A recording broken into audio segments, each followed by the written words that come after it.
قربانی سنت ہے، واجب تو حنفیوں نے زبردستی اس کو کہا ہوا ہے۔ جن کا نام محمد بن یزید ہے، جو چھوٹے مرزا صاحب کے چھٹے بابا بھینس کی تو قربانی کبھی ہوئی نہیں ہے، کٹے کی یہ لوگ کر دیتے ہیں۔ ہیں۔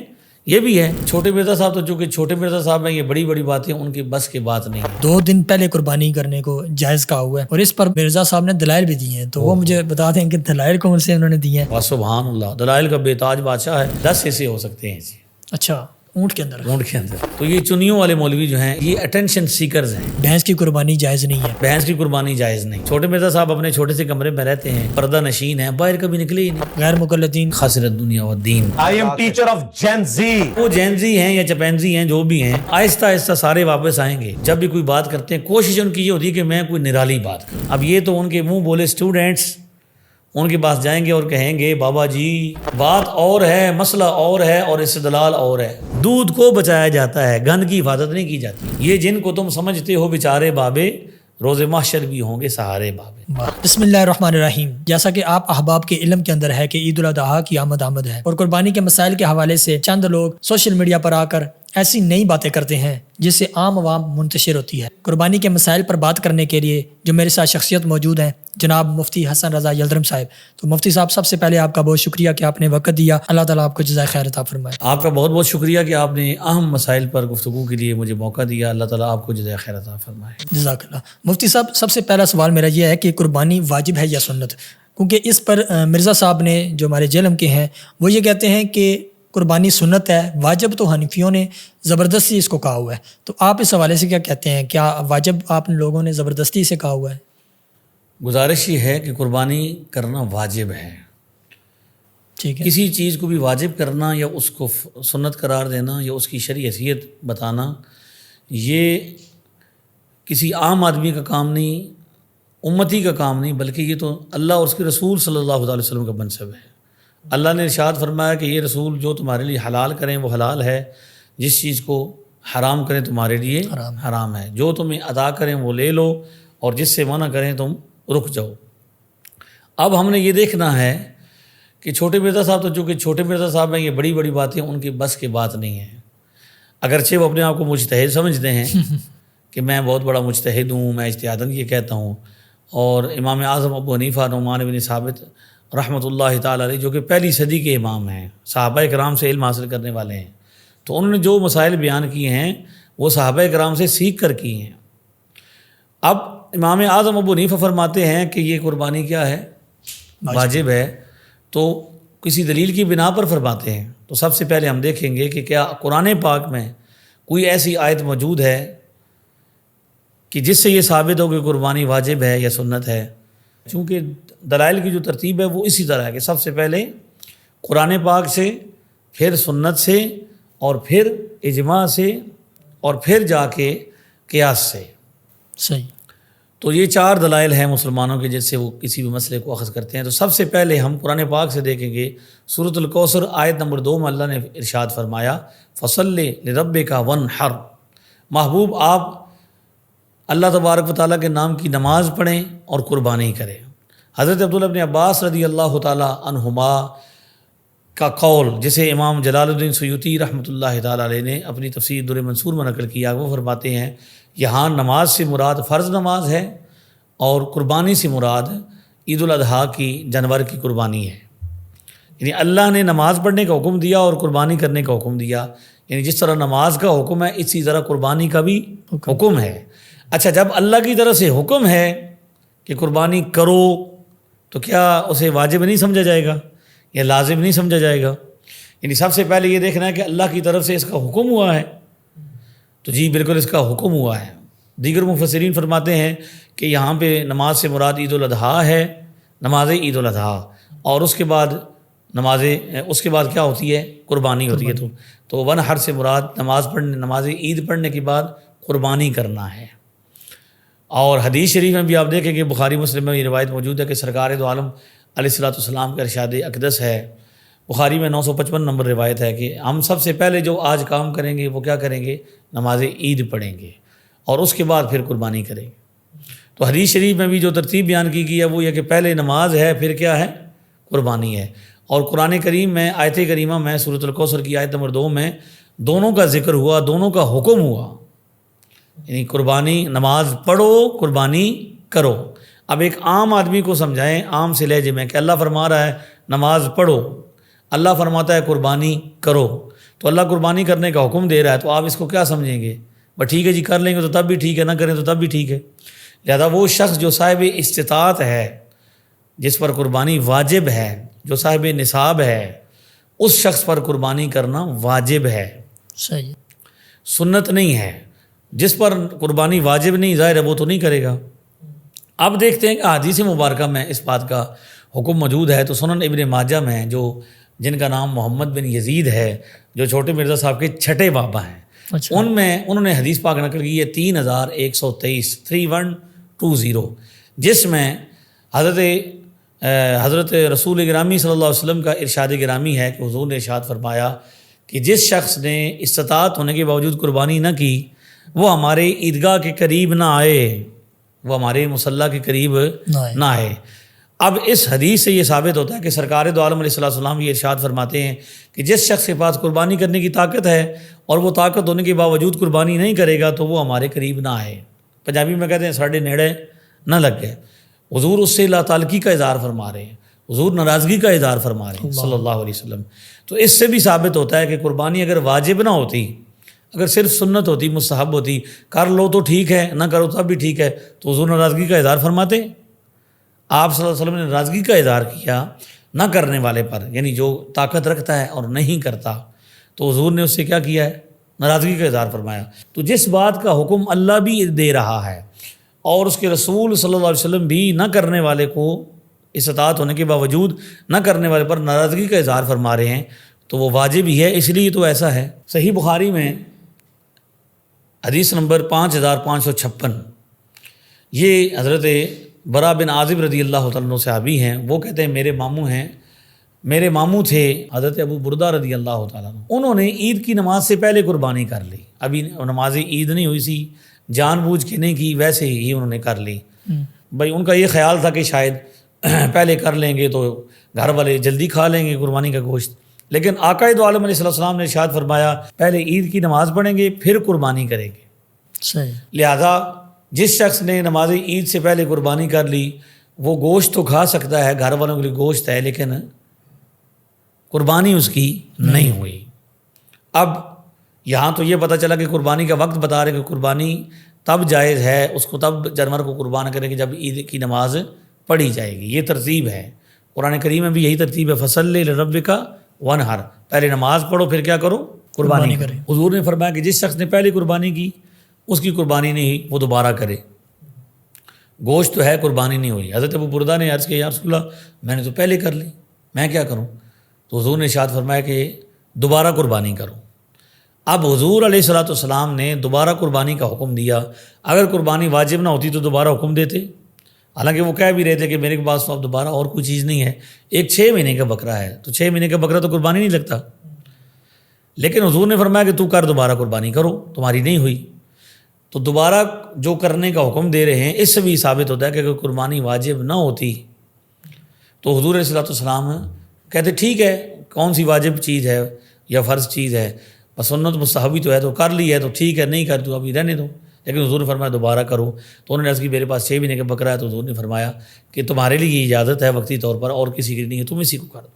اختیار اللہ نے آپ کو دیا تھا. جس سے یہ ثابت ہوتا ہے کہ عید الاضحیٰ کی قربانی صاحب استطاعت پر واجب ہے. جس شخص پر استطاعت رکھتا ہو، جو صاحب نصاب ہو، 52.5 تولے چاندی یا 7.5 تولے سونا کا یا اس کی مقدار کا وہ مالک ہو، تو ایسے شخص پر عید کے دنوں میں اتنی اس کے پاس ضروریات زندگی سے زائد چیزیں ہوں، سامان ہو، پیسہ ہو، ٹھیک ہے جی، اور یہ سونا چاندی ہو، تو کیا ہے اتنی مقدار کا اکاؤنٹ ہو تو اس پر کیا ہوگا؟ قربانی واجب ہوگی. ہاں جس شخص پر جو صاحب نصاب نہیں ہے اس پر تو واجب نہیں ہے. لیکن چھوٹے مرزا صاحب یہاں یہ مغالطہ دینے کی کوشش کرتے ہیں کہ جی یہ تو حنفیوں نے زبردستی اس کو واجب قرار دیا ہے.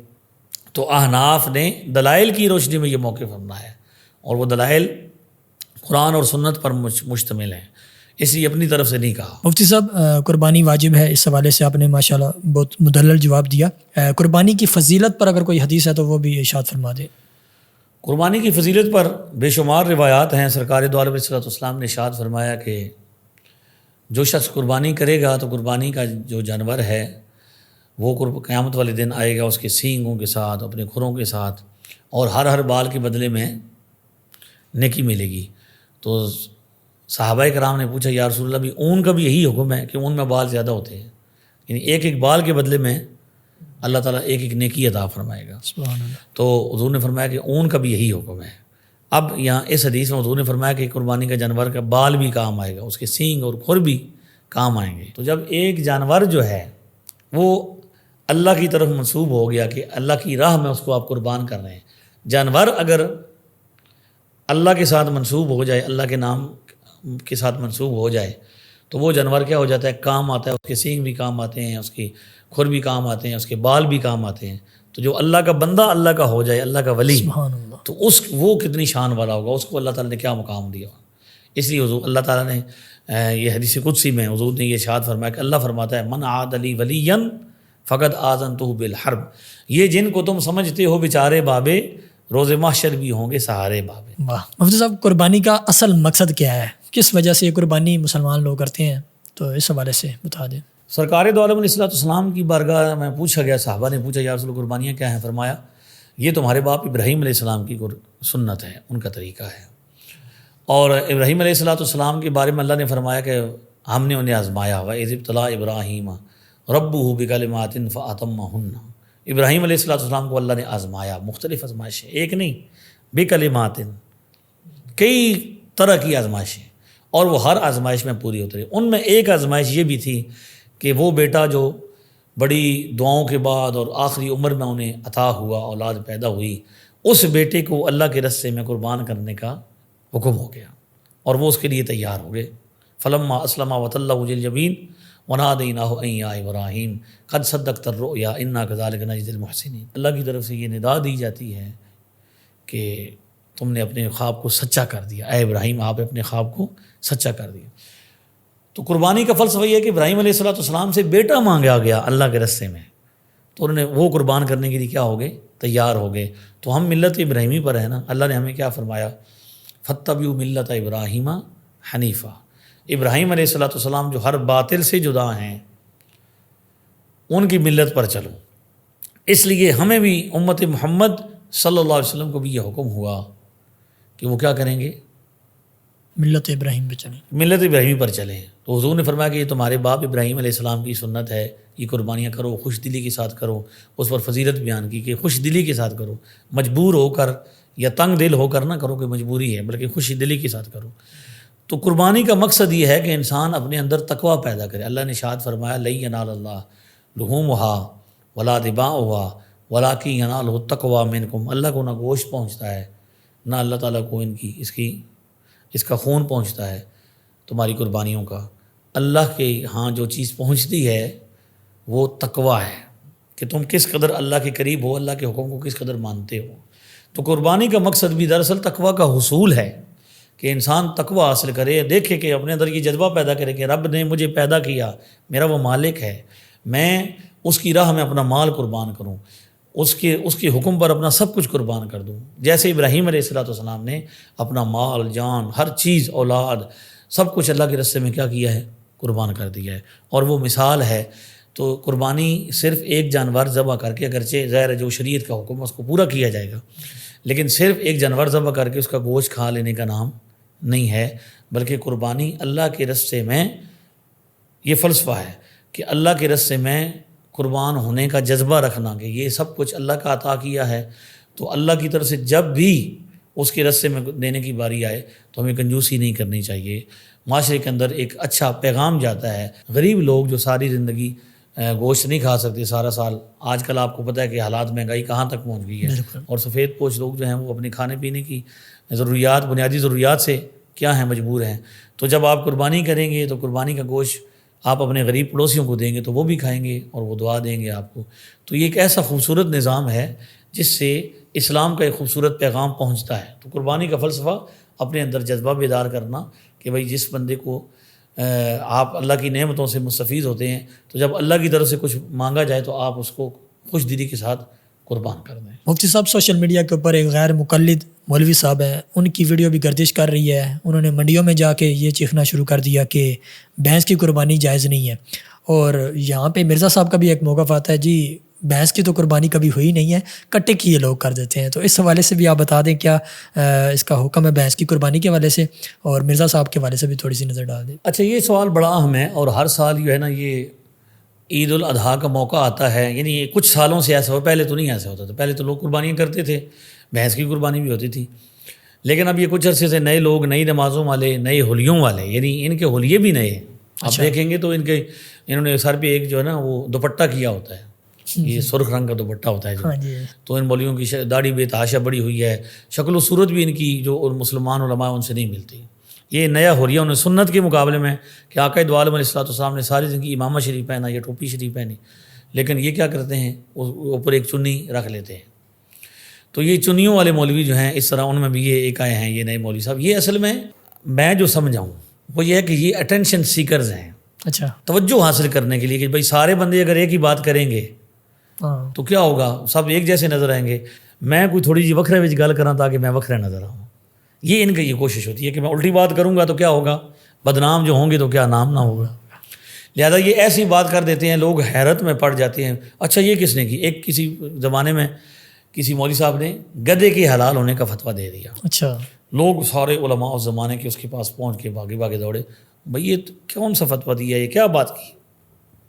جب سب لوگ جمع ہو گئے، بڑے بڑے علماء جمع ہو گئے، مخلوق جمع ہو گئی اور اس کے ایک گھر رش پڑ گیا، تو وہ باہر نکلا اور اس نے کہا کہ پتہ مجھے بھی ہے کہ گدھا حرام ہے، حلال نہیں ہے، لیکن میں کافی عرصے سے دیکھ رہا ہوں کہ میری طرف لوگ توجہ نہیں کر رہے، لہذا میں نے کیا کیا، ایسا انوکھا فتویٰ دیا، الٹی بات کی تاکہ لوگ کیا کریں، میری طرف توجہ کریں۔ یہ سوشل میڈیا کے جتنے نئے نئے کھلاڑی ہیں، جن میں چھوٹے مرزا صاحب بھی شامل ہیں، وہ اس لیے الٹی بات کرتے ہیں، نئی بات کرتے ہیں، انوکھی بات کرتے ہیں تاکہ اس سے عام آدمی کی توجہ حاصل کریں۔ سیدھی بات کریں گے، تحقیقی بات کریں گے تو وہ لوگ پہلے بھی لوگ یہی سمجھتے ہیں، لیکن جب الٹی بات کریں گے، نئی بات کریں گے، ہیں یہ بھی ہے، تو لوگ توجہ کریں گے۔ تو دراصل یہ توجہ حاصل کرنے کے لیے اس طرح کے مسئلے انہوں نے، یہ انگریز دور سے کی یہ پیداوار ہیں، انہوں نے اپنے آپ کو نام اہل حدیث کہا، محدثین کا نام چوری کیا۔ اور یہاں ایک اور بات میں آپ کو گزارش کر دوں کہ کہتے ہیں کسی زمانے میں کسی بندے نے نا چوری کی، تو وہ چور کے منہ پر داڑھی تھی، لوگوں نے اسے مارنا شروع کر دیا، پکڑا گیا چوری کرتے ہوئے، تو لوگ اسے مار رہے تھے، وہ مار کھاتا رہا۔ آخر کسی بندے نے کہا کہ اے ویکھو جی داڑھی والے بھی چور ہو گئے نے، داڑھی والوں نے بھی آج کل چوریاں شروع کر دی ہیں۔ تو اس وقت وہ بندہ بولا، اس نے کہا اینج نہ آکھو کہ داڑھی والے چور ہو گئے، بلکہ اے آکھو کہ چوراں نے داڑیاں رکھ لیں، یعنی یوں مت کہو۔ یہ میں اردو والوں کے لیے اس کا ترجمہ کر رہا ہوں۔ ہمارے کچھ ساتھی کہتے ہیں کہ جب آپ پنجابی بولتے ہیں تو کراچی یا ہندوستان کے لوگ ہوتے ہیں تو وہ کہتے ہیں ہمیں سمجھ نہیں آتی۔ اس نے کہا بھئی یوں نہ کہو کہ داڑھی والے چور ہو گئے، بلکہ یوں کہو کہ چوروں نے داڑیاں رکھ لی ہیں۔ تو عام آدمی کو، مسلمانوں کو منتشر کرنے کے لیے، ان میں انتشار پیدا کرنے کے لیے، تفرقہ بازی پیدا کرنے کے لیے یہ نئی نئی باتیں کرتے ہیں، اور شکلیں انہوں نے ایسی بنائی ہوئی ہیں جیسے کیا ہیں، وہ بڑے علامہ ہیں اور بڑے جناح کیپ پہنے ہوئی ہے، ویسٹ کوٹ پہنی ہوئی ہے، تو جناح کیپ مارکیٹ سے مل جاتی ہے، کچھ دن داڑھی بڑھا لیں تو وہ بڑھ جاتی ہے، ویسٹ کوٹ پہن لیں، کوئی جبہ پہن لیں تو مولوی بن جائیں گے۔ حالانکہ مولوی بننے کے لیے سال لگتے ہیں، کئی سال لگتے ہیں، یعنی 20 سال تو مجھے لگے پڑتے ہوئے، تو کم از کم 8-10 سال تک بندے کو مدرسے میں جانا پڑتا ہے، قرآن پاک یاد کرنا پڑتا ہے، سمجھنا پڑتا ہے، پھر جا کے بندہ عالم دین بنتا ہے۔ لہذا وہ کہتے ہیں جی بھینس کی قربانی جائز نہیں۔ اب اگرچہ ان میں بھی اختلاف ہو چکا ہے، ان کے ایک مولوی صاحب ہیں، ان کا ایک کلپ میں نے دیکھا ہے، شاید ان کا نام عبد الرحمن ہے، غیر مقلدین کے، تو وہ کہتے ہیں کہ جائز ہے۔ ان میں بہت سارے لوگ قائل بھی ہو گئے، آہستہ آہستہ سارے واپس آئیں گے۔ یہ اللہ کا قانون ہے کہ جو فطرتی چیز، اصل چیز کو چھوڑتا ہے، پھر آخر کار اسے ہر طرح سے دھکے کھا کھا کے، اس لیے ان غیر مقلدین خسرت دنیا و دین میں جتنے بھی لوگ ہیں، ہر بندے کا اپنا ہی موقف ہے۔ قاری خلیل صاحب نے کہا کہ بھئی حنفیوں کو تو ایک امام ہے، وہ ایک امام کے پیچھے چلتے ہیں، ہمارا تو ہر بندہ ہی امام بنا ہوا ہے۔ تو اس لیے وہ کیا ہیں، اپنے موقف کو، ہر بندے کا اپنا ہی موقف ہے، اپنی خواہشات نفسانی کو انہوں نے اپنا دین بنا لیا ہے، اپنی نفسانی خواہشات کو انہوں نے کیا بنا لیا، دین کا نام لیا۔ یعنی وہ کہتے ہیں کہ میں آپ کو، ہم یہ کہتے کیا ہیں، یہ ہم آپ کو حدیث سناتے ہیں، ہم آپ کو حدیث سناتے حدیث سناتے ہیں، حنفی آپ کو قول سناتے ہیں. تو حدیث بھی ہر بندے کی اپنی اپنی ہے، یعنی حدیث کی سمجھ بھی نہ ہو وہ کیا ہے. اصل میں تو یہ فن محدثین کا تھا، وہی تو اہل حدیث ہیں اصل میں. یعنی اہل حدیث وہ ہوتا ہے جو بندہ لاکھوں حدیثوں کا حافظ ہو، عالم ہو، اسے پتہ ہو کہ حدیث کا فن کیا ہوتا ہے. یہاں جیل میں میرے سامنے ایک بندہ آیا، وہ کہتا ہے میں اہل حدیث ہوں، میں اہل حدیث ہوں. میں نے کہا تم اہل حدیث ہو تو میرے سامنے ایک حدیث پڑھو. تو ایک حدیث پڑھنے کی ضرورت نہیں ہوئی. تو یہ کیا ہیں جی، یہ ایسے ہی انہوں نے کیا کر دیا، وہ محدثین کا نام چوری کر کے انہوں نے اپنے آپ کو اہل حدیث کہا. تو میں یہاں پہ ایک یہ بھی بات سناتا ہوں کہ کسی قاضی کے پاس، پرانے زمانے کی بات ہے، وہ کوئی خاتون آئی تو اس نے کہا کہ بھائی میرا مسئلہ ہے اس کو حل کرو. تو وہ جو جج تھا اس زمانے میں، اس سے بھی تھوڑی سی مسئلہ تھا یہ اماموں سے. اچھا. تو اس نے کہا مائی میں تمہارا فیصلہ قرآن کریم سے کروں یا امام شافعی کے قول سے کروں. وہ جو عورت تھی، خاتون تھی، وہ امام شافعی کو فالو کرتی تھی. اچھا. تو شافعیہ تھی. 4 امام ہیں، چاروں میں سے آپ پتہ ہے پوری دنیا میں مسلمان چاروں میں سے کسی ایک امام کو فالو کرتے ہیں. سب سے زیادہ فالوئنگ اللہ تعالیٰ نے امام اعظم ابو حنیفہ کو دی ہے، وہ سب سے زیادہ فالوئنگ ان کی ہوتی ہے. تو خاتون نے، مائی صاحبہ نے بڑی اچھی جواب دی. یہاں تو بابے لوگ کہتے ہیں شے کو نہیں، ہماری تو مائیاں بھی بڑی شے ہیں. مائی نے جواب دیا بھائی پتر تو میرا فیصلہ نا امام شافعی کے قول سے کر، کیونکہ امام شافعی تجھ سے بہتر اللہ کا قرآن سمجھتے ہیں. سبحان اللہ. امام شافعی تجھ سے اچھا قرآن سمجھتے ہیں، تجھ سے بہتر جانتے ہیں. تو اصل میں یہ بات تو اپنی پیش کر رہے ہوتے ہیں، نام کس کا لیتے ہیں؟ قرآن اور حدیث کا. قرآن و حدیث کا اپنا فہم پیش کر، اپنی فہم. یہی وجہ ہے کہ بھئی وہ کہتے تھے 4 اماموں میں اختلاف ہے، تحقیقی طور پر اقوال میں اختلاف ہے، مسائل میں اختلاف ہے، فری اختلاف ہے، بنیادی تو کوئی نہیں. تو یہ جی کس کے پیچھے چلنا ہے؟ تو آج غیر مقلدین جو نام نہاد اہل حدیث ہیں، ان کے اپنے کتنے موقف ہیں، ایک مسئلے پر کتنے موقف ہیں. تو وہ کیوں مختلف ہیں؟ وہ کہیں گے دلائل کی بنا پر ہیں. تو یہ پہلے ہی ہو چکا ہے، 4 امت نے 4 ریسرچوں پر اتفاق کر لیا، آپ اس پر کریں. لیکن ان کی یہ حالت ہے کہ یہ آئے روز کیا کرتے ہیں، نئی باتیں پیش کرتے ہیں، صرف اپنی اٹینشن حاصل کرنے کے لیے، لوگوں کی توجہ حاصل کرنے کے لیے. تو بھینس کا مسئلہ بھی اسی طرح ہے کہ بھینس اصل میں گائے کی ایک قسم ہے. پہلے یہ مسئلہ سمجھیں کہ اصل میں گائے حلال ہے، بالکل، اور گائے کی قربانی بھی جائز ہے. تو گائے کی جتنی قسمیں ہوں گی وہ سب کیا ہوں گی؟ حلال ہوں گے. بکری حلال ہے، بکرا حلال ہے. تو بکری کی جتنی بھی اقسام دنیا میں پائی جاتی ہیں، چھوٹی ہیں، بڑی ہیں، بڑے قد والی ہیں، بالوں والی ہیں، بغیر بالوں والی ہیں، چھوٹے سینگوں والی ہیں، بڑے سینگوں والی ہیں، بغیر سینگوں والی ہیں، جتنی قسمیں ہیں سب کیا ہیں؟ جائز ہیں. اسی طرح اگر اونٹ حلال ہے تو اونٹ کی جتنی قسمیں ہیں حلال ہوں ان کی جائز ہوگی. تو گائے الگ قسم ہے، بھینس الگ قسم نہیں ہے، بھینس الگ قسم نہیں ہے، بھینس اصل میں گائے کی ہی قسم ہے. موطا امام مالک کتاب الزکوٰۃ حدیث نمبر 673 میں یہ موجود ہے یہ روایت کہ بھینس گائے کی ایک قسم ہے. زکوٰۃ کے مسائل بیان کیے گئے ہیں. تو زکوٰۃ کے مسائل میں جب بھینس کا ذکر آیا تو بھینس کا وہی حکم ہے جو گائے کا ہے، یعنی جو زکوٰۃ گائے کی ہے وہی بھینس کی ہے. یہ موطا امام مالک میں، جو امام مالک امام بخاری اور مسلم کے استاد ہیں، حدیث کی سب سے پہلی کتاب ہے، اس کا حوالہ بھی بڑا وہ دیتے ہیں. تو جب وہ کہہ رہے ہیں، امام مالک یہ فرما رہے ہیں کہ یہ کس کی ایک قسم ہے، یہ گائے کی ایک قسم ہے، تو لہٰذا کیا ہے، سارا سال اس کا گوشت بھی کھا لیتے ہیں، اس کا دودھ بھی پی لیتے ہیں، تو کہتے ہیں بھینس کی قربانی جائز نہیں. جب کہ گھوڑا حلال ہو گیا اور گھوڑے کی قربانی بھی حلال ہوگی، نہ اس کا گوشت کھایا جاتا ہے نہ اس کا دودھ پیا جاتا ہے. مصنف ابن ابی شیبہ میں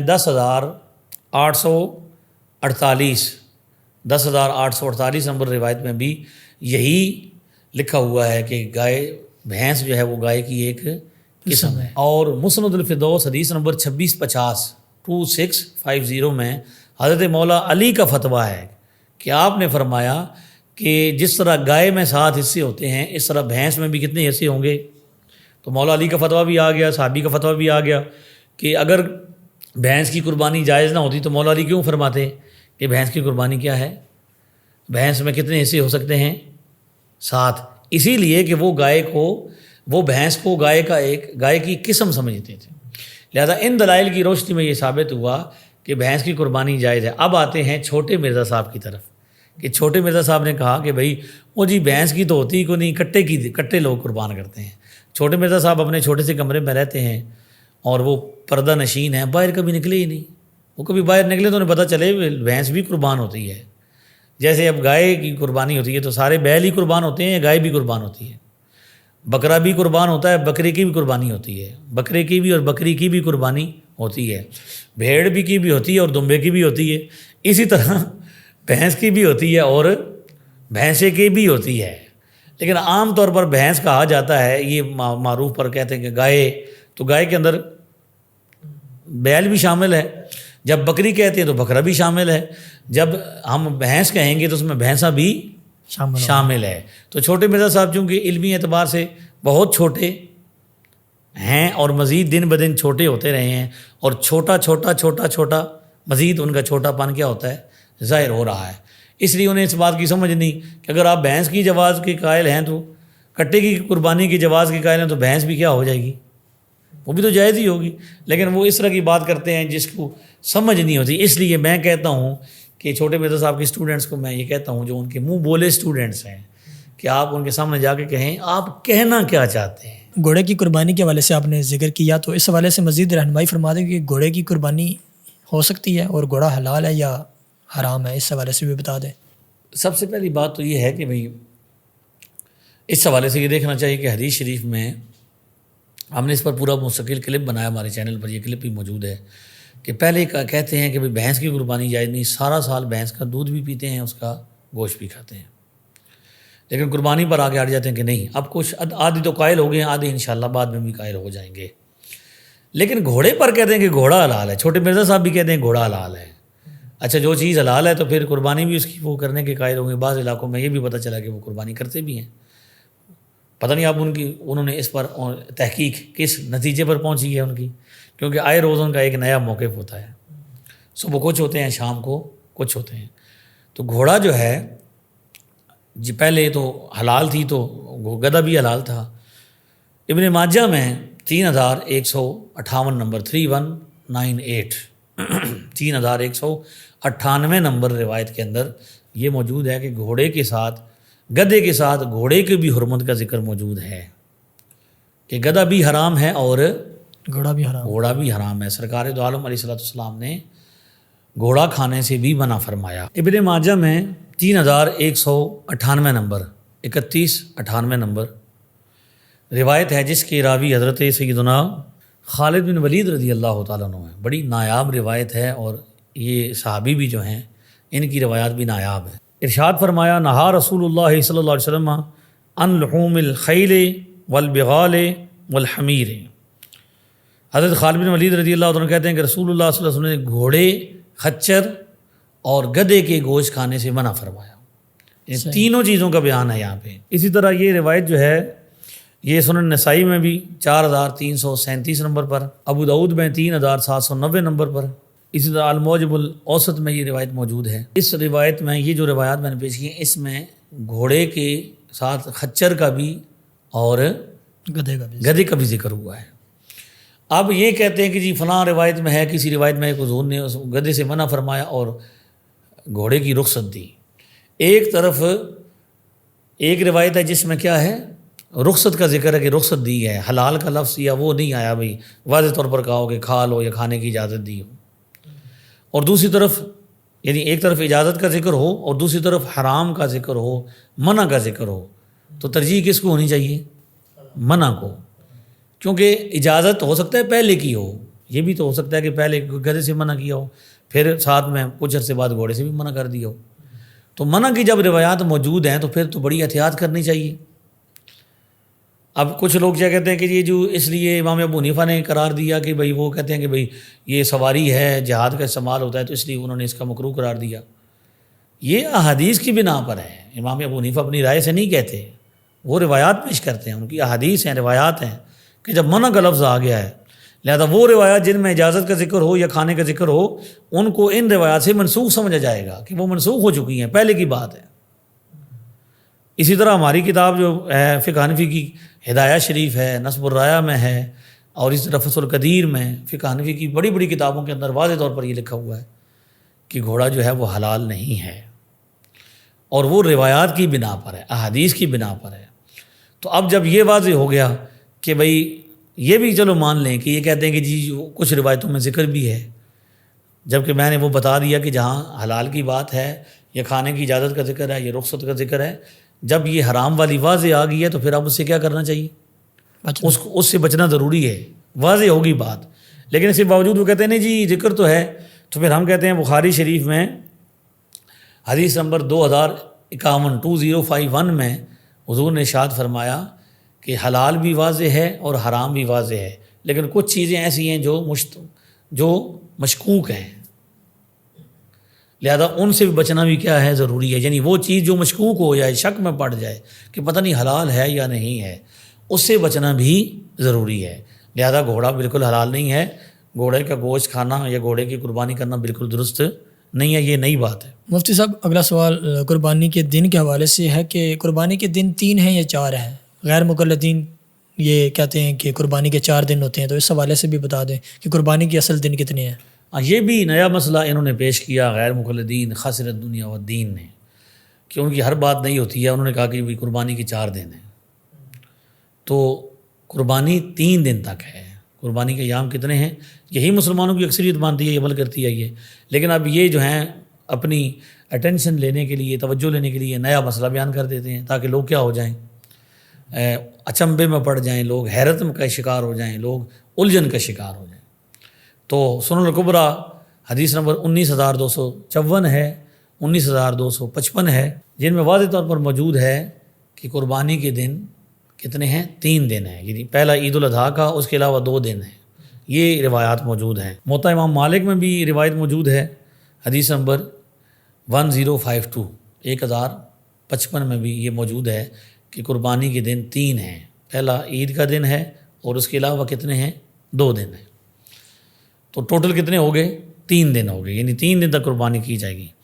یہ کہتے ہیں کہ بھائی جناب 4 دن ہیں، اور ایک روایت کا سہارا لیتے ہیں جس میں یہ بتایا گیا کہ بھائی قربانی کے دن اتنی ہیں جتنے ایام تشریق ہیں، تو اس سے یہ ثابت ہوتا ہے کہ چوتھے دن بھی ہے۔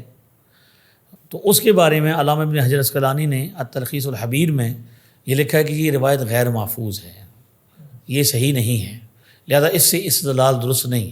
جب اس کے مقابلے میں واضح روایات موجود ہیں، زیادہ روایات موجود ہیں، اور امت کا اس پر اجماع بھی ہے کہ 3 دن کی ہی قربانی ہے، تو پھر اب اس کے بعد چوتھے دن کی قربانی کی جواز کی بات نہیں کی جائے گی۔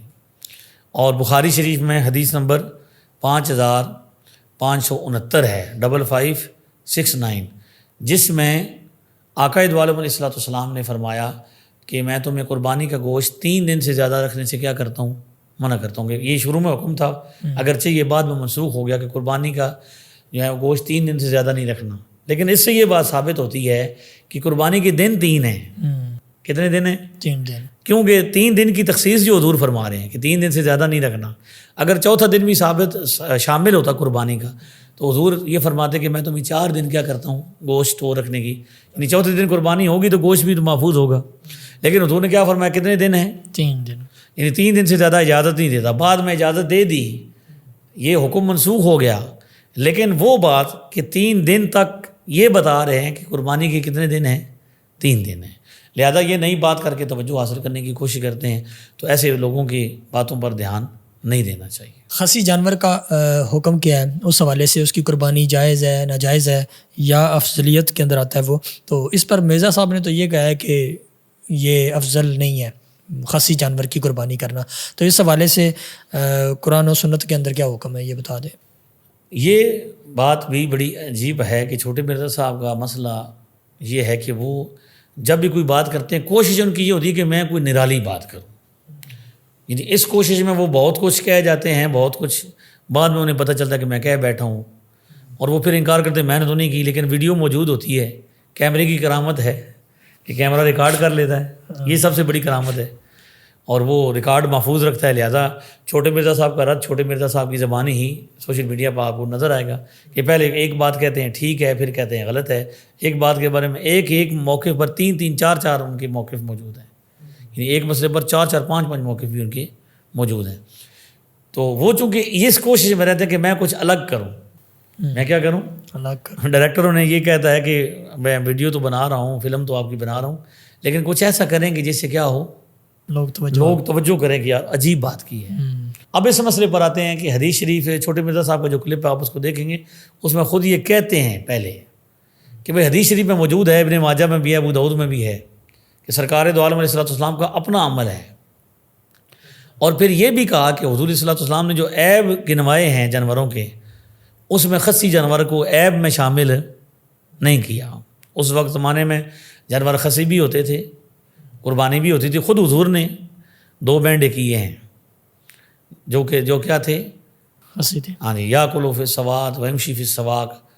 یہ وہ دیکھتا بھی آنکھ, یعنی اس کی دبے آنکھوں پر سیاہ تھے, پاؤں میں بھی سیاہ تھے, منہ بھی اس کا سیاہ تھا. یعنی یہ اس کا ایک خوبصورتی تھی اس بینڈے کی. تو حضور نے ان کو ذبح کیا, اور ان کی یہ بھی وصف بیان ہوا ہے کہ وہ کیا ہے. بعض روایتوں میں صرف اتنا ذکر ہوا, جو دیگر روایتیں ہیں کہ بھئی حضور نے 2 موٹے سینگوں والے کیا کیے, مینڈے ذبح کیے. لیکن ابن ماجہ ابو داؤد کی یہ روایت کے مطابق کیا ہے, دیگر روایت کے مطابق اس میں یہ بھی اضافہ ہے کہ وہ خصی بھی تھے. تو حضور نے خصی جانور کی قربانی کی, اور چھوٹے مرزا صاحب اس بات کو مان بھی رہے ہیں, اگرچہ اس کی سند پر بات کر رہے ہیں کہ میرے جو بابا جی ہیں انہوں نے کیا کیا ہے جی, پہلے صحیح کہا اور بعد میں اس کو ضعیف کہا تھا. تو یہ تو ان کا مسئلہ ہے کہ بھئی وہ ایک حدیث کو ایک ہی ان کا محقق نو مولود ضعیف کہتا ہے, دوسرا صحیح کہتا ہے, تو ان کا وہ جھگڑے چلتے ہی رہیں گے, کیونکہ وہ امت کو میں جھگڑے ہی پیدا کرنے کے لیے آئے ہیں. تو آخر میں لوگ تنگ ہو جائیں کہ یہ کیا کہہ رہے ہیں, اس کا تو کوئی موقف ہی نہیں ہے, لہذا لوگ پھر دین سے متنفر ہو جائیں. ان کا یہ مقصد ہے. میں یہ کہتا ہوں کہ جب وہ خود اس بات کو مان رہے ہیں کہ حضور نے عیب بنی گرائے لہذا جائز ہے, دلائل وہ دے رہے ہیں یعنی جو جواز کے ان کو رد کر رہے ہیں. قرآن کریم کی آیت پیش کی ہے کہ جس کی تفسیر میں بعض علماء نے کہا کہ بھئی یہ کیا ہے کہ اللہ کی تخلیق کو بدلنے کا مطلب کیا ہے کہ اس میں خصی بھی شامل ہے. یہ سورہ نساء کی آیت نمبر 119 ہے. اب اس میں تو یہ اقوال ہیں مفسرین کے کہ وہ اس سے مراد لیتے ہیں, اور وہاں یہ بھی لکھا ہوا ہے کہ بہت سے علماء اس میں جانوروں کے خصی کے حوالے سے رخصت بھی کرتے ہیں. اب اگر قرآن کریم کی آیت کا یہ مطلب ہے تو پھر حدیث تو اس کے خلاف نہیں ہو سکتی. یہ تو چھوٹے مرزا صاحب بھی مانتے ہیں. لہذا ان کا جو موقف ہے وہ کوئی سمجھ نہیں آتا وہ کیا نہ کیا چاہتے ہیں, وہ کیا نہ کیا چاہتے ہیں, وہ کیا سمجھانا چاہتے ہیں. تو مجھے یہ لگتا ہے کہ وہ یہ کہنا چاہتے ہیں کہ قربانی بہرحال ہو جائے گی, کہ سنت نہیں ہے, افضل نہیں ہے.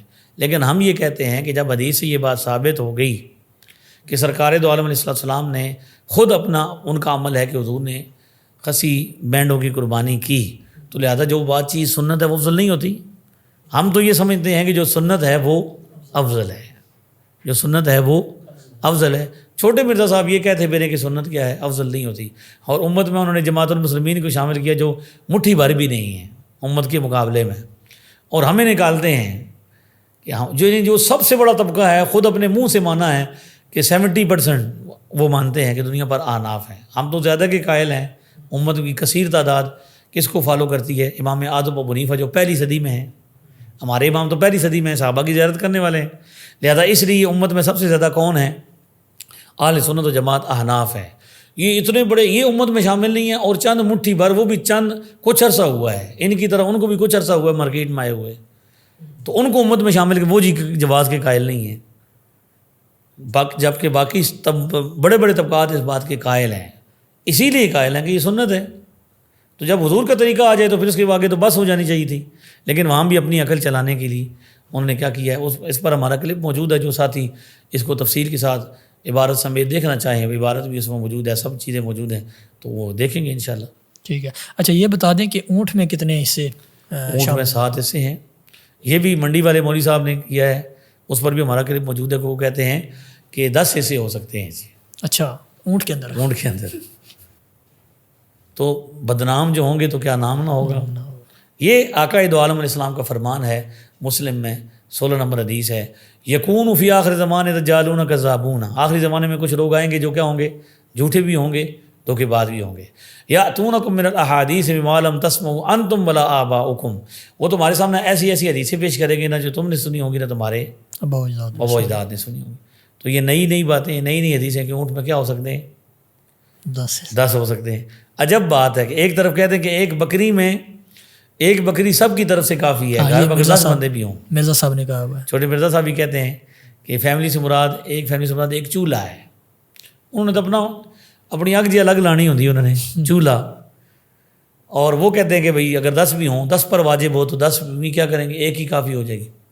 حیرت کی بات ہے کہ ایک بکری جو ہے وہ 50 بندوں کو بھی کافی ہو جائے، اگر ایک گھر میں 10 بندے ہوں 10 کو کافی ہو جائے، اور ایک اونٹ میں کیا ہو سکتے ہیں 10 بندے شریک ہوتے ہیں، گائے میں 7 ہو سکتے ہیں، یہ وہ کہتے ہیں۔ جبکہ حدیث میں واضح طور پر یہ موجود ہے کہ گائے میں بھی حضور نے کیا کیا، یہ روایات ابن ماجہ میں، جامع ترمذی میں، سنن ابی داؤد میں، حدیث کی بڑی بڑی کتابوں کے اندر یہ روایات موجود ہیں کہ حضور نے فرمایا کہ اونٹ میں بھی، اور صحابہ نے یہ بتایا کہ حضور نے اونٹ میں بھی اور گائے میں بھی کتنے بندوں کو شریک کیا، 7 بندوں کو۔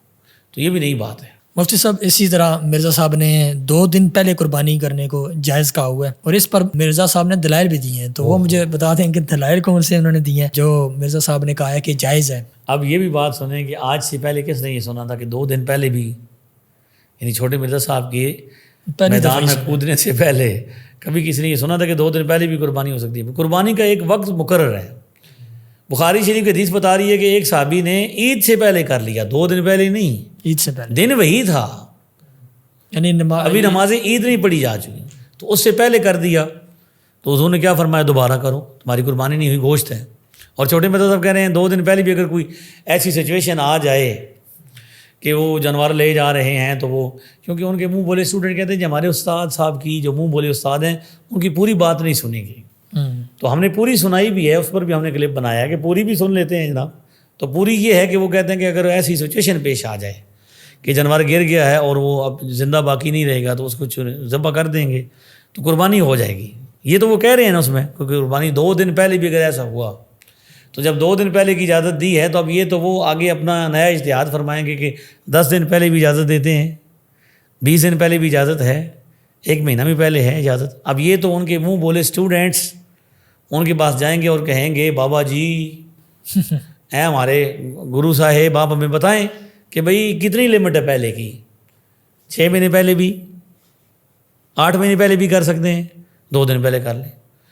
تو دلائل دی ہیں جی، آپ کو دیکھو جی دلائل دیں، بس سبحان اللہ، دلائل کا بے تاج بادشاہ ہے، اور دلیل دے رہا ہے، کہتے جی مصنف عبدالرزاق میں روایت ہے، قول ہے امام زہری کا، ابن ابی شیبہ میں روایت ہے، اور قول ہے صحابی رسول حضرت عبداللہ بن زبیر کا۔ یہ دیکھیں کہ اس میں ایک قول ہے حضرت عبداللہ بن زبیر کا اور دوسرا قول ہے امام زہری کا۔ ایک میں یہ ہے کہ انہوں نے کہا کہ اونٹنیاں لائیں گی قربانی کی، تو اس میں ایک کانی تھی، تو انہوں نے کہا جی بھئی اگر یہ عیب اس میں پہلے پیدا ہوا ہے تو خریدنے سے پہلے تو دوبارہ لے لوں، اور اگر بعد میں پیدا ہوا ہے تو اسی کو قربان کر دوں۔ اور دوسری میں امام زہری نے بیمار جانور کے بارے میں فرمایا کہ بیمار جانور کی قربانی بھی کیا ہے، ٹھیک ہے۔ اب حدیث شریف جو بخاری شریف میں موجود ہے اس میں حضور نے عیب گنوایا، اس میں کہا کہ ایسے کانے کی قربانی نہیں ہوتی جس کا کانا پن ظاہر ہو، ایسے لنگڑے کی قربانی نہیں ہوتی جس کی کیا ہو، لنگڑا پن ظاہر ہو، اور بیمار جو بہت زیادہ بیمار ہو، چل کر بھی نہ جا سکتا ہو، تو وہ کیا ہے، اس کی قربانی بھی نہیں ہو سکتی۔ اب یہاں پہ یہ تو موجود ہی نہیں ہے، وہ تو یہ کہہ رہے ہیں کہ چونکہ ہو سکتا ہے کہ وہ کانا پن تھوڑا ہو، تھوڑا بہت اس کے میں کوئی چیز لگی ہو تو اس کی جو ہے آنکھ خراب ہو گئی ہو، تو انہوں نے اس کو اندھا کہہ دیا ہو کہ اندھی ہو گئی ہے، تو لہٰذا وہ اس حدیث کو جانتے تھے، اس لیے حضور کے حدیث کے خلاف تو نہیں کر سکتے، تو انہوں نے کہا چلو ٹھیک ہے اس کو کر دو، یا بیمار ہے تو تھوڑا بہت بیمار ہے تو کر دو۔ یہ اس سے کیا کہاں ثابت ہوتا ہے کہ 2 دن پہلے انہوں نے کہا جی کر لو، یہ منطق تو انہوں نے پیش کی ہے کہ بات اور ہے، مسئلہ اور ہے، اور استدلال اور ہے۔ یہی تو ان کا مسئلہ ہے کہ وہ چونکہ ایک ان پڑھ شخص ہیں دینی حوالے سے، ان کا کوئی استاد نہیں ہے، سب منہ بولے ہیں، شاگرد بھی منہ بولے ہیں۔ تو چھوٹے مرزا صاحب اس نے بڑے فخر سے کہہ رہے تھے کہ میں جو ہے نا وہ آئی ایم ٹیچر آف چپینزیز۔ انہوں نے تو جینزی کہا ہے نا۔ اچھا جینزی اور چپینزی میں تلفظ اس کا ایک ہی طرح کا ہے، میرے خیال میں ایک ہی قسم کی چیز ہے، شاید مجھے وہی جانتے ہیں کیا ہے، چپینزی ہے یا جینزی ہے۔ تو خیر وہ جینزی ہیں یا چپینزی ہیں جو بھی ہیں، ان کو وہ بتاتے ہیں کہ میں جو ہے اب یہ میں کر رہا ہوں، تو یہ حالت ہے ان کی دماغ کی کہ انہیں یہ بھی نہیں پتہ کہ بات کہاں کی ہے اور مسئلہ کہاں کا ہے اور اس کو فٹ کہاں پہ کرنا ہے۔ ان روایات سے زیادہ یہ ثابت ہوتا ہے کہ اگر جانور تھوڑا بیمار ہو یا تھوڑا بہت اس کی نظر میں فرق ہو تو کیا ہو سکتا ہے، اس کی قربانی ہو سکتی ہے، 2 دن پہلے کی بات ہی نہیں ہو رہی۔ ٹھیک ہے، چاہیے تو یہ تھا کہ دلیل یہ پیش کرتے کہ جناب ایک واقعہ پیش آیا جس میں یہ دیکھا کہ جانور بھڑکنا شروع ہو گیا اور صحابی نے یا کسی تابعی نے یا آقا دو عالم علیہ السلام نے کوئی دلیل تو پیش کرتے، اس کو ذبح کر دیا اور کہا کہ ٹھیک ہے جی تیری ہوگی ہے، اور پھر کہہ رہے ہیں کہ پہلے جانور اس کے 3 حصے کریں گوشت کے، اس کو فریج میں رکھ لیں، اچھا، کیونکہ اگر آپ فوراً تقسیم کریں گے تو کیا ہوگا، لوگ کہیں گے کہ بیمار جانور کی قربانی کر دی ہے۔ چھوٹے مرزا صاحب کو یہ پتہ ہے، اصل میں اتنے تو جانتے ہیں نا کہ خود وہ منہ چھپا کے پھرتے ہیں کہ اگر 2 دن پہلے کسی جانور کی قربانی کر دی جائے اور 2 دن پہلے ہی محلے میں گوشت بھیجا جائے کہ جناب یہ کس کا ہے گوشت، یہ قربانی کا ہے، تو بندے کیا کریں گے آگے سے، سمجھ آ رہی ہے؟ اس لیے وہ اپنے منہ بولے اسٹوڈنٹس کو بچانے کے لیے انہوں نے یہ کہا، ورنہ وہ یہ کہتے تھے کہ تقسیم بھی پہلے دن کر دیں، جب یعنی قربانی پہلے دن ہو سکتی ہے کہ آج تو ہم بھی کریں گے نا تھوڑا بہت، کہ جب قربانی 2 دن پہلے ہو سکتی ہے تو گوشت بھی تو 2 دن پہلے تقسیم ہو سکتا ہے، تو لہذا یہ تو آگے تفصیل ہے، جب وہ اور اجتہاد کریں گے، کوئی پرچیاں آئیں گی، کوئی کاغذ اور آئیں گے، کوئی تحقیقیں آئیں گی نئی، تو پھر کیا ہوگا۔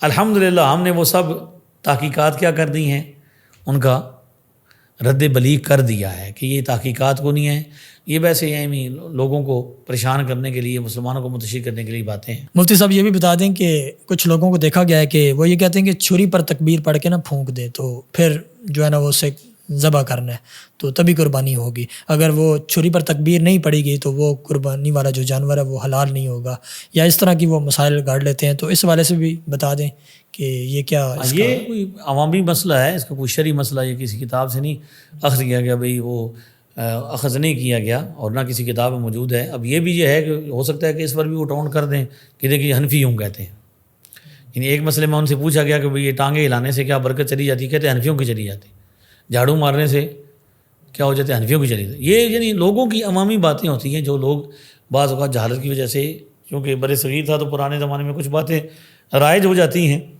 تو اس کا تعلق شریعت کے ساتھ نہیں ہے، کوئی یہ شرعی مسئلہ نہیں ہے کہ چھری پر تکبیر پڑھ کے پھونکنا ضروری ہے، بلکہ چھری پھیرتے وقت تکبیر پڑھنا ضروری ہے۔ ٹھیک ہے، ہاں جی، تو ایسا نہیں ہے کہ بھئی وہ اگر پڑھ کے پھونکیں گے نہیں تو اچھا قربانی نہیں اس پہ یہ بھی رہنمائی فرما دیں کہ جو قصائی ہوگا وہ تکبیر پڑھے گا یا جس نے قربانی جس پر واجب ہے وہ تکبیر پڑھے گا؟ نہیں، جو چھری پھیر رہا ہے قصائی، اگر کسی نے اس کے ساتھ ہاتھ رکھا ہوا تو وہ بھی تکبیر پڑھے۔ اچھا وہ بھی پڑھے گا۔ عیب دار جانور، اس حوالے سے بھی بتا دیں کہ اگر کوئی بھی عیب ہے جانور کے اندر تو اس کی قربانی جائز ہے یا ناجائز ہے، تو اس حوالے سے بھی بتا دیں۔ میں پہلے بتا چکا ہوں کہ حضور نے عیب دار کی 3 چیزیں اس میں بیان کی ہیں اور مختلف روایات میں مختلف چیزیں بیان کی ہیں۔ میں مختصر کرتا ہوں، وقت کافی ہو گیا ہے، بات لمبی نہ ہو جائے، کہ عیب کی ڈیفینیشن یہ ہے کہ جسے خریدار بیوپاری عیب سمجھے کہ ایک جانور میں ایک عیب نہیں تھا، عیب پیدا ہونے کے بعد وہ کیا ہو گیا، اس کی قیمت گھٹ گئی ہے۔ ایک جانور 1 لاکھ کا تھا، اب وہ کانا ہو گیا یا لنگڑا ہو گیا یا اس کی کوئی ایسی عیب پیدا ہو گیا جس سے وہ کیا ہو گیا، اس کی قیمت گھٹ گئی، 50,000 کا ہو گیا، تو وہ کیا ہو گیا ہے، اسے عیب کہیں گے جو اس کو عیب دار کرے۔ لہذا ایسا بوڑھا جانور ہو جو بالکل چل پھر نہ سکتا، وہ لاغر ہو جائے، اس کی ہڈیوں میں گودا بھی نہ رہے، بالکل کسی کام کا نہ ہو، تو یہ ایک عیب ہے۔ بیمار ہونا اتنا زیادہ کہ چل کے نہ جا سکے قربان گاہ تک، یہ ایک عیب ہے۔ لنگڑا ہونا کہ زمین پر پاؤں لگا کے نہ چلے، یہ ایک عیب ہے۔ اتنا اندھا ہو کہ دیکھ نہ سکے، اندھا پن اس کا ظاہر ہو، تو کیا ہے، یہ بھی ایک عیب ہے۔ سینگ جڑ سے ٹوٹ جائے تو یہ ایک سینگ جڑ سے ٹوٹ جائے تو یہ بھی ایک عیب ہے۔ تو لہذا وہ جو عیب ہوگا وہ عیب، اب یہاں یہ مسئلہ بھی کلیئر میں کر دیتا ہوں کہ وہ کہتے ہیں کہ اگر قربانی کرنے کے بعد ہو، اگر عیب پیدا ہو تو اس کی کوئی حیثیت نہیں ہے، جبکہ یہاں صرف اتنی بات ہے کہ اگر قربانی گراتے وقت کوئی عیب پیدا ہو گیا تو اس کا کوئی اعتبار نہیں، کیونکہ وہ تقریباً گر تو چکا ہے اور قربان تو ہونے ہی والا ہے، لہذا اس وقت کی عیب کا کوئی اعتبار نہیں ہوگا۔ تو یہ مختلف عیب ہیں جنہیں عیب سمجھا جائے، جیسے جانور کی قیمت، اس کی ویلیو گھٹ جائے، اسے عیب کہا جائے گا۔ وہ مختلف صورتیں ہیں، کان میں عیب ہوگا، سینگ میں ہوگا، کیا کہتے ہیں پونچھ میں ہوگا، دم جسے کہتے ہیں اس میں ہوگا، اور کئی والوں سے عیب ہوگا، تو اس کی کئی صورتیں بنتی ہیں۔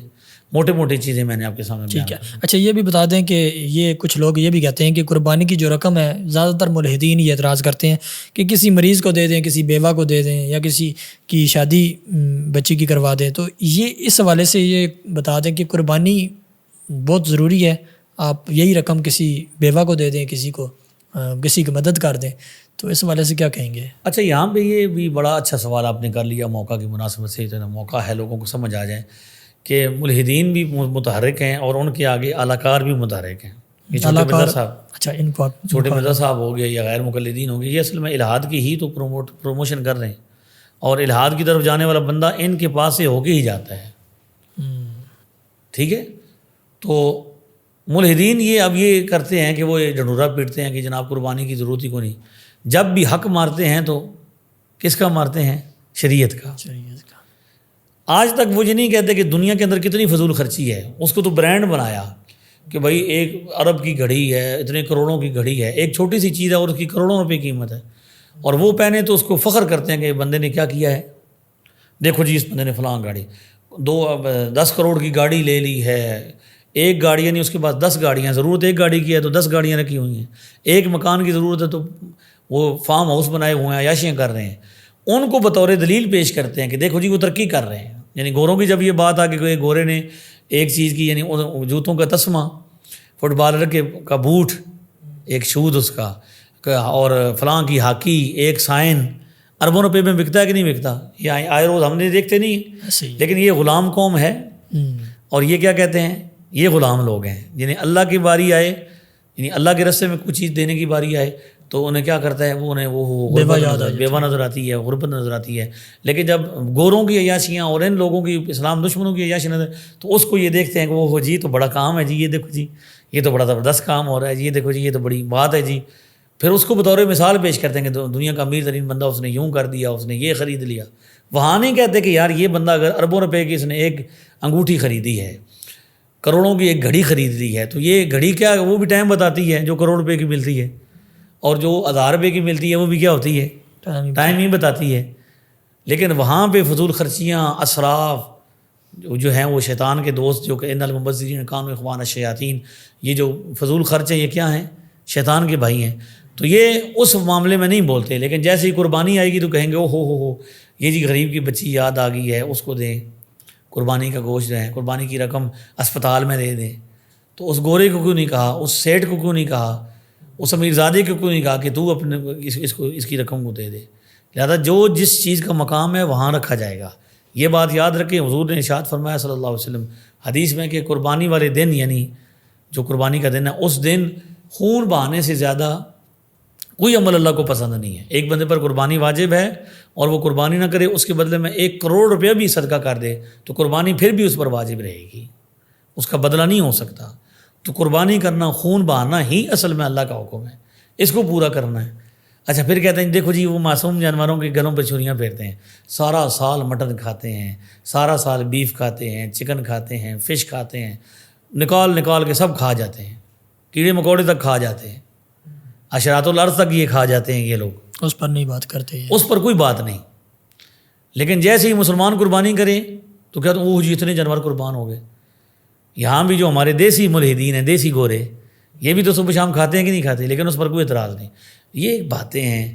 اصل میں مسلمانوں کا شعار ہے، علامت ہے. تو اسلام سے دور کرنا ہے کہ اسلام بھی تو ایک ایسی واحد قوت ہے جو اپنی طاقت سے کھڑی ہوئی ہے. لہذا یہ باتیں ملحدین کی ہیں، ان سے دور رہنا چاہیے. غریبوں کی مدد کریں، صدقہ خیرات کریں. یہ بھی تو اسلام ہی نے حکم دیا ہے. اسلام کے علاوہ کون سا مذہب ہے جو زکوٰۃ کی بات کرتا ہے، جو صدقے کی بات کرتا ہے، جو غلام آزاد کرنے کی بات کرتا ہے، جو غریب بچوں کی، یتیم کی پرورش کی بات پر فضیلت کی بات کرتا ہے؟ حضور ہی تو فرما رہے ہیں. اچھا مفتی صاحب بتا دیں کہ اجتماعی قربانی میں مختلف عقیدوں کے لوگ بھی شامل ہو جاتے ہیں، تو اس حوالے سے بتا دیں کہ اگر مختلف عقیدوں کے لوگ شامل ہو گئے اور ایک ایسا بندہ ہے جس کا عقیدہ بھی ٹھیک ہے، سب کچھ ٹھیک ہے، تو اس کی قربانی ہو جائے گی؟ یہ مسئلہ بھی بڑا ضروری ہے کہ بھئی ایک عقیدے کے لوگوں کو ہی اپنی قربانی کرنی چاہیے. یہاں جب نظریہ مختلف ہے، عقیدہ مختلف ہے، یعنی بندے سارے پہلے اہل سنت ہی ہوتے ہیں، جتنے فرقے ہیں سب ہم سے بنے، ہم تو جماعت ہیں.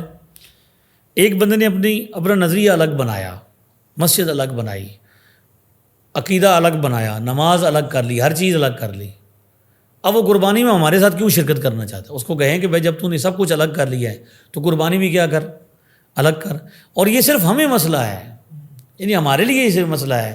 اور جی وہ اہل سنت کی مسجد میں ان کو تبلیغ نہیں کرنے دیتے، تو کیا تبلیغ والے اہل سنت کے کسی عالم کو تبلیغ کرنے دیں گے؟ تبلیغ جماعت والے اپنے اجتماع میں ہماری تقریر کرائیں گے؟ چھوٹے مرزا صاحب بڑا کہتے ہیں مسجد اللہ کی ہے، تو کیا اپنی اکیڈمی میں ہماری تقریر کروائیں گے؟ یہاں پہ انہیں پیشکش بھی کر دیں، اگر ہم کرتے ہیں پیشکش، ہماری تقریر کروائیں، میں آتا ہوں.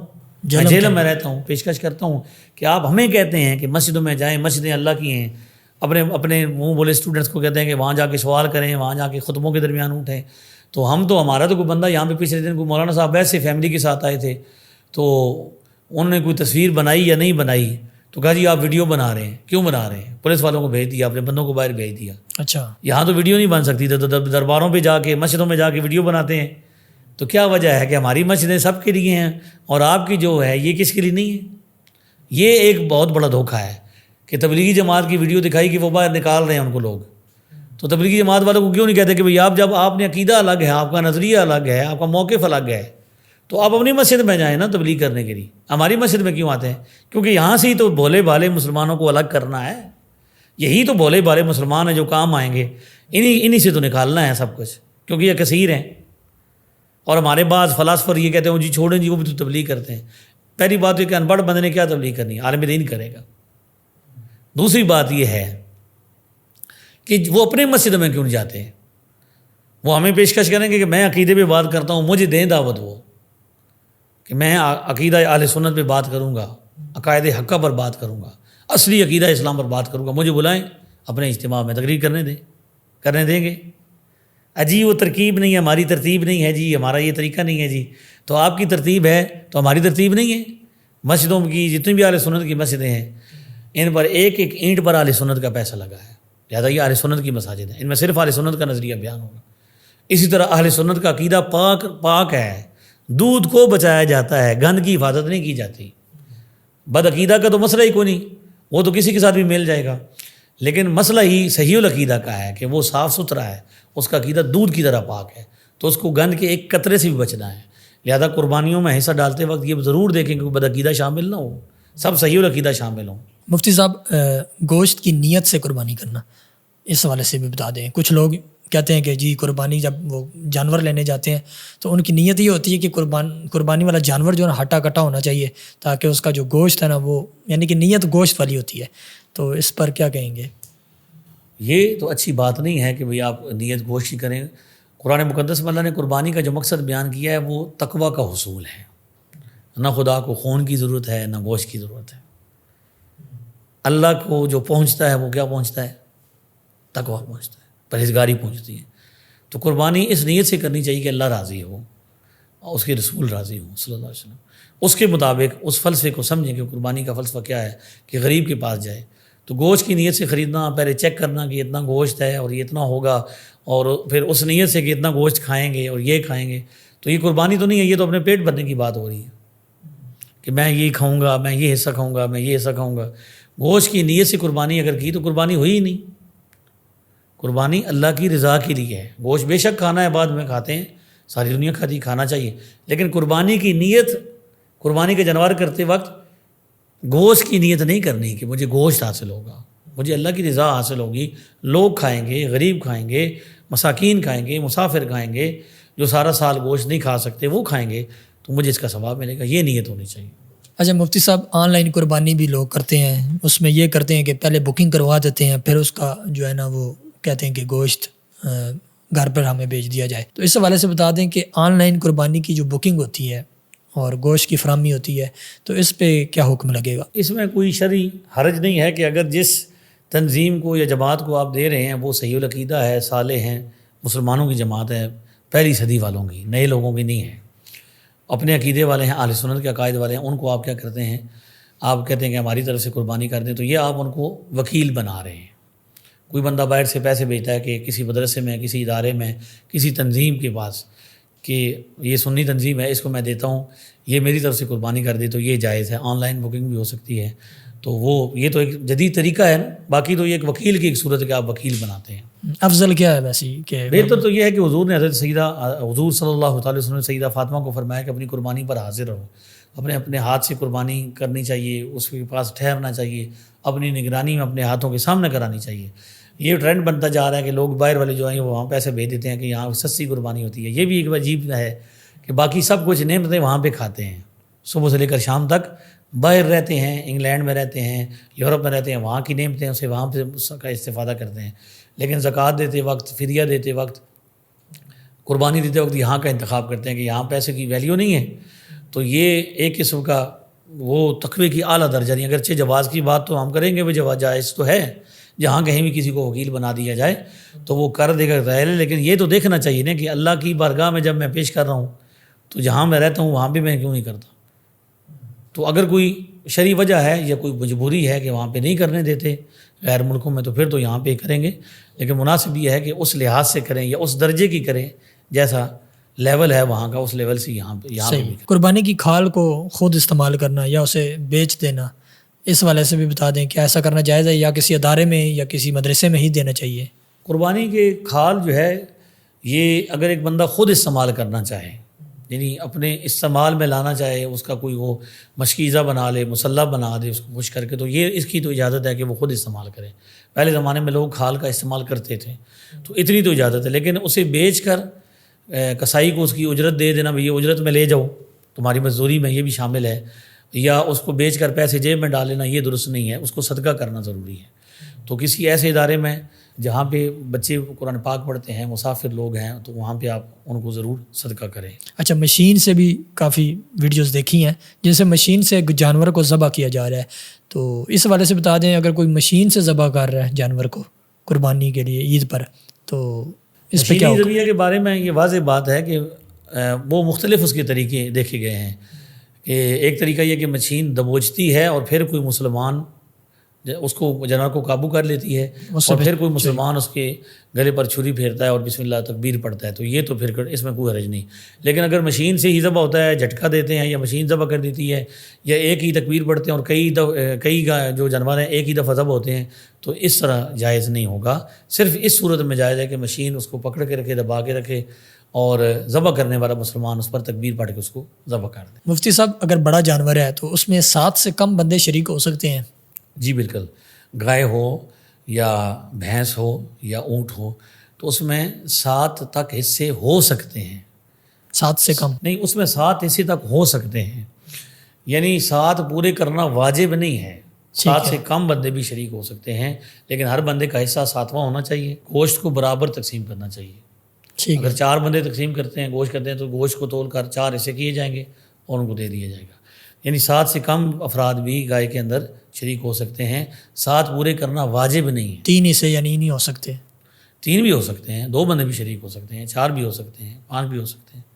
اگر کوئی 1.5 حصہ اپنا ڈالنا چاہیے، جیسے 1.5 نہیں ہو سکتا، ہر حصہ پھر ایک پورا ہونا چاہیے. پورا ہوگا، ٹھیک ہے. بیرونی ملک جو لوگ رہتے ہیں وہ قربانی کرنے کے لیے پاکستان میں پیسے بھیج دیتے ہیں یا اپنے کسی رہائش گاہ پہ پیسے بھیج دیتے ہیں، لیکن اپنے ملک میں ابھی دن نہیں آیا ہوتا، تو جہاں پر انہوں نے پیسے بھیجے ہیں اور وہاں پر عید کا دن ہے تو انہوں نے قربانی کر لی، تو کیا قربانی قبول ہو جائے گی؟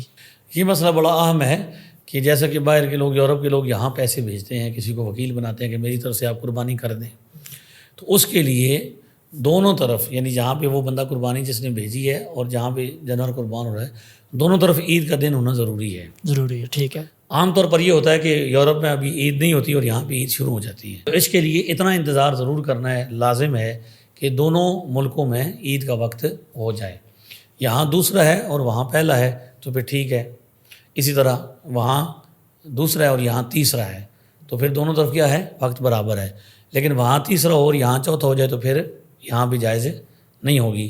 یا وہاں پہلا ہے، اب یہاں بھی شروع نہیں اور یہاں پہلا دن ہے تو یہاں پہ اس کی قربانی نہیں ہوگی. دونوں طرف وقت کا لحاظ کرنا ضروری ہے کہ جانور بھی جہاں ہے وہاں بھی قربانی کا وقت شروع ہو جائے، اور یہاں پہ یورپ میں جو بندہ ہے وہاں بھی عید کا وقت، عید پڑھ لی جائے، عید کا وقت شروع ہو جائے. مفتی صاحب بہت شکریہ، آپ نے اتنے مدلل جوابات دیے، اور جو آج کل کے نئے لوگ ہیں تو ان کی باتوں کا بھی آپ نے بہترین رد فرمایا. میں مفتی صاحب آپ سے آخر میں یہی کہوں گا کہ قربانی کے حوالے سے اگر کوئی پیغام ہے نوجوانوں کو اگر آپ دینا چاہیں تو وہ ناظرین کو دے دیں. بہت بہت شکریہ آپ کا، آپ نے اس اہم موضوع پر گفتگو اور سوال و جواب کے لیے مجھے بلایا. اللہ تعالیٰ اس پروگرام کو تمام مسلمانوں کے لیے نفع بخش بنائے. آمین. میری تمام اپنے سامعین سے، ناظرین سے یہ التماس ہے کہ یہ قربانی کے ایام چل رہے ہیں، اس حوالے سے آپ کو بہت ساری نئی باتیں ملیں گی. سوشل میڈیا پر کلپس چلیں گے اور کچھ لوگ کہیں گے کہ بھینس کی قربانی جائز نہیں ہے، کچھ کہیں گے کہ قربانی کے 4 دن ہیں، کچھ کہیں گے کہ اونٹ میں 10 بندے شریک ہو سکتے ہیں، کچھ کہیں گے کہ ایک بکری سب خاندانوں کی طرف سے کافی ہے، اور رنگ برنگے مسائل آپ کو سننے کو ملیں گے. ہماری آپ سے التماس ہے کہ آپ اسلام پرانا ہے، پہلی صدی سے آیا ہے، تو پہلی صدی کے جو عقائد اور نظریات اور مسائل ہیں ان پر عمل کریں، اور نئی لوگوں کو اور نئے مسائل والے لوگوں کو چھوڑ دیجئے۔ مسائل سیکھنے کے لیے ثقہ، صالح اور صحیح العقیدہ علماء کا انتخاب کیجئے، جو مسلمان ہیں، پہلی صدی کے ہیں، جو فرقہ نہیں، جو جماعت ہیں، جن کے امام پہلی صدی کے ہیں۔ ہمارے امام اعظم ابو حنیفہ نے صحابہ کرام سے دین سیکھا ہے، پہلی صدی میں انہوں نے مسائل سیکھ کے آگے بیان کیے ہیں، لہذا ان مسائل پر عمل کریں، نئے مسائل کو چھوڑ دیں۔ اعلیٰ حضرت کا یہ پیغام میں تقریباً ہر جگہ پہ بیان کرتا ہوں۔ سونا جنگل رات اندھیری، چھائی بدلی کالی ہے، سونے والو جاگتے رہیو، چوروں کی رکھوالی ہے۔ آنکھ سے کاجل صاف چرا لیں، یا وہ چور بلا کے ہیں، تیری گٹھڑی تاکی ہے اور تو نے نیند نکھالی ہے۔ سونا پاس ہے، سونا بن ہے، سونا زہر ہے اٹھ پیارے، تو کہتا ہے نیند ہے پیاری، تیری مت ہی نرالی ہے۔ رستہ صاف شریعت والا، ہور نہ جانو کوئی، اوہ کرے شفاعت اساڈی، تائیوں مل سی ٹوئی۔ اللہ تعالیٰ کی بارگاہ میں التماس ہے کہ اللہ تعالیٰ ہمیں پہلی صدی کے عقیدے پر قائم اور دائم فرمائے، اور نئے عقیدوں سے اور نئے نظریات سے محفوظ فرمائے۔ میری آپ سے یہ بھی التماس ہے کہ آپ ہر چیز نہیں لیں، اللہ توفیق دے گاڑی نہیں لیں، اللہ توفیق دے گھر نیا بنا لیں، کپڑے نئے پہن لیں، ہر چیز نہیں لے لیں، لیکن عقیدہ اور نماز پرانی رکھنی ہے، پہلی صدی والی۔ اللہ عمل کی توفیق عطا فرمائے۔